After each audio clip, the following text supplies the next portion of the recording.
Nous sommes ici au pied de cette magnifique cathédrale, du côté où il y a les tailleurs de pierre. Il y a un peu plus loin, un vieux monsieur nous a dit « Si moi je lève ma tête et que je pointe mon nez vers la flèche, ça me rappelle 1439. » Parce que en 1439 a été posée la dernière pierre de la flèche de cette cathédrale. Et moi, Gutenberg était à ce moment-là déjà à Strasbourg.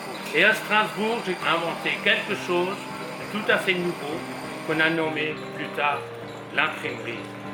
Alors, je ne viendrai pas à votre fête, mais de toute façon, je sais que vous penserez à moi, et effectivement, nous avons pensé à lui parce que nous avons là une presse. Or, ce n'est pas la presse de Gutenberg, ça, c'est une pièce en fonte, une Steinhoff, et le principe est exactement le même. J'ancre les éléments anciens en plomb.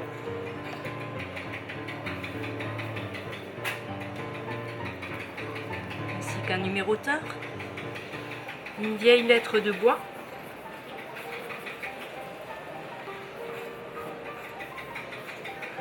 D'autres lettres de plomb. 439. Puis, tous les autres éléments sont fabriqués avec des moyens contemporains qui ont la même hauteur que les caractères historiques.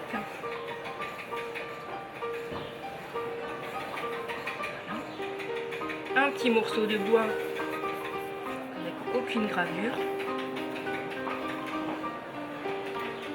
Notre belle cathédrale. Un extrait de la B42. Un morceau de la rosace. Et encore une colonne de la B42 de Gutenberg.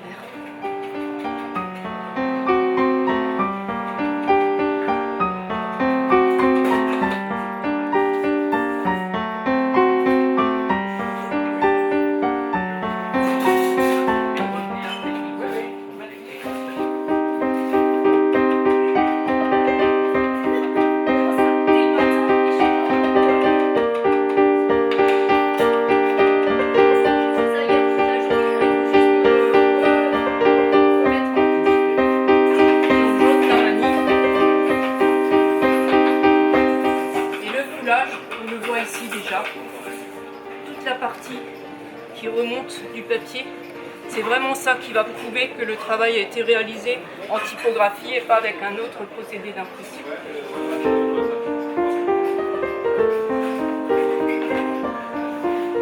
Voilà le revenu. On va utiliser un écran de sérigraphie.